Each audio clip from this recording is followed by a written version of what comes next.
नमस्कार दोस्तों, एक बार फिर से बहुत बहुत स्वागत है हमारे YouTube चैनल में।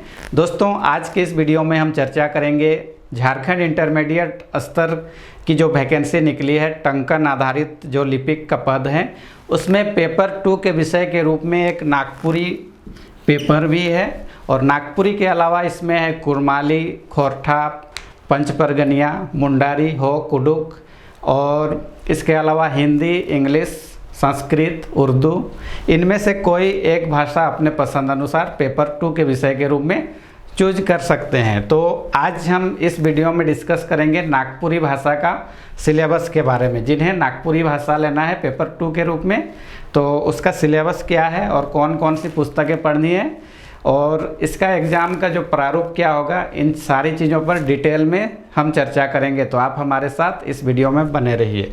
दोस्तों, ये जो नागपुरी का पेपर है, इसमें कुल 100 प्रश्न पूछे जाएंगे और प्रत्येक प्रश्न का होगा 3 अंक। तो इस तरह से कुल 300 अंकों के प्रश्न पूछे जाएंगे। तो और इसमें नेगेटिव मार्किंग भी है, ये आपको याद रखना है। यदि आप एक सही क्वेश्चन बनाते हैं तो आपको 3 अंक मिल जाएगा और यदि क्वेश्चन को गलत करते हैं तो -1 अंक किया जाएगा। और एक चीज़ इसमें ख्याल रखना है कि मिनिमम 30% अंक लाना अनिवार्य है। मिनिमम 30% अंक लाना अनिवार्य है क्वालिफाई के लिए। लेकिन आपको क्या प्रयास करना है कि मैक्सिमम अंक कैसे लाया जाए, क्योंकि पेपर 2 और पेपर 3 को मिलाकर ही मेरिट लिस्ट तैयार किया जाएगा। तो आपको ज़्यादा से ज़्यादा नंबर लाने का प्रयास करना है। तो चलिए सिलेबस पर डिस्कस करेंगे और उसके बाद हम बताएंगे कि कौन कौन सी आपको पुस्तकें पढ़नी है ताकि आपकी तैयारी अच्छी तरह से हो सके।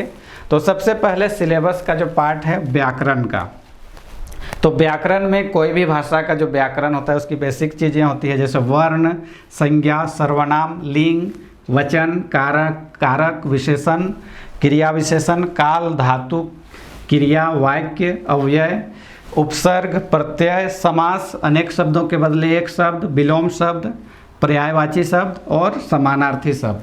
तो ये सब व्याकरण में हमें पढ़ना है। उसके बाद पार्ट 2 में देखते हैं क्या है, साहित्य।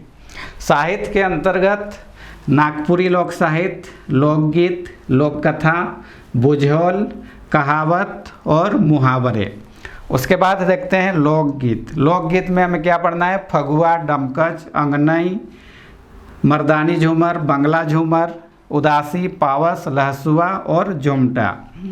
इसके बाद ग में है लोक कथा। लोक कथा में क्या पढ़ना है हमें, बन हरनीकर बेटा, बुधो भंडारी, भाई बहन, बालमत रानी। और इसके अलावा और एक पुस्तक पढ़ना है बनफूल भाग 1। इसमें नागपुरी का गद्य और पद्य का संग्रह है, डॉक्टर कुमारी वसंती के द्वारा लिखा गया पुस्तक है।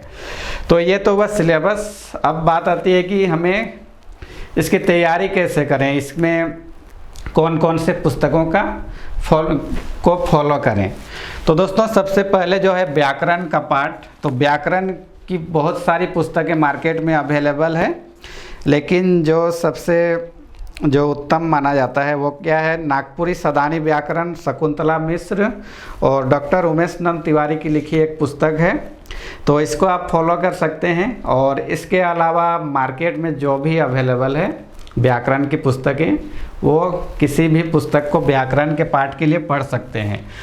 उस पुस्तक व्याकरण वाला पुस्तक में आपका व्याकरण का सभी चीज़ मतलब कवर हो जाएगा। और इसके अलावा ये सब भी नागपुरी लोक बुझौल, कहावत और मुहावरे, ये सब सारे पॉइंट व्याकरण के पुस्तक से आपका कवर हो जाएंगे।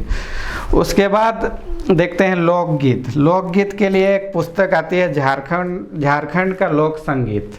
ये पुस्तक डॉक्टर गिरिधारी राम गंझू गिरिराज के द्वारा लिखी गई पुस्तक है, बहुत ही अच्छी पुस्तक है। इसमें आपको फगुआ, डमकच, अंगनई, मर्दानी झूमर, बंगला झूमर, ये सब सारी चीज़ें आपको मिल जाएंगी। तो लोकगीत के लिए झारखंड का लोक संगीत डॉक्टर गिरिधारी राम गंझू की पुस्तक को आप पढ़ सकते हैं। दोस्तों ये पुस्तक में बहुत सारी चीज़ें एक्स्ट्रा दी हुई हैं, तो आपको सिलेबस को देखते हुए पढ़ना है कि सिलेबस में, एग्ज़ाम का सिलेबस में क्या क्या चीज़ दिया हुआ है, और बस उसी को पढ़ें। जो एक्स्ट्रा चीज़ें हैं उसको पढ़ना ज़रूरी नहीं है। उसके बाद है लोक कथा। लोक कथा के लिए एक पुस्तक है नागपुरी की अंगना। इसके संपादक हैं डॉक्टर गिरिधारी राम गौंझू गिरिराज और शकुंतला मिश्र। तो इसमें आपको ये सारी कहानियाँ मिल जाएंगी। बर्नहरनी कर बेटा, बुधो भंडारी और बालमैत रानी। इसके अलावा और एक पुस्तक है बनफूल भाग 1, गद्य पद्य संग्रह, डॉक्टर कुमारी वासंती। तो कुल मिलाकर कितने हुए? 4 पुस्तक। इन चारों पुस्तकों को पढ़ना है। आप इसके अलावा और कोई अवेलेबल है तो उसको भी पढ़ सकते हैं। तो ये मुख्य रूप से ये 4 पुस्तकें हैं। इन चारों को पढ़ के आपका 95% से ज़्यादा सिलेबस कवर आसानी से हो जाएगा, और आप इसी को बार बार रिपीट करके अच्छी तरह से तैयारी करेंगे तो आपकी तैयारी भी अच्छी होगी। तो उम्मीद करते हैं आपको ये वीडियो अच्छी लगी होगी। अगले वीडियो में फिर मिलेंगे कोई नए टॉपिक के साथ। तब तक आप अपना ख्याल रखिए। धन्यवाद।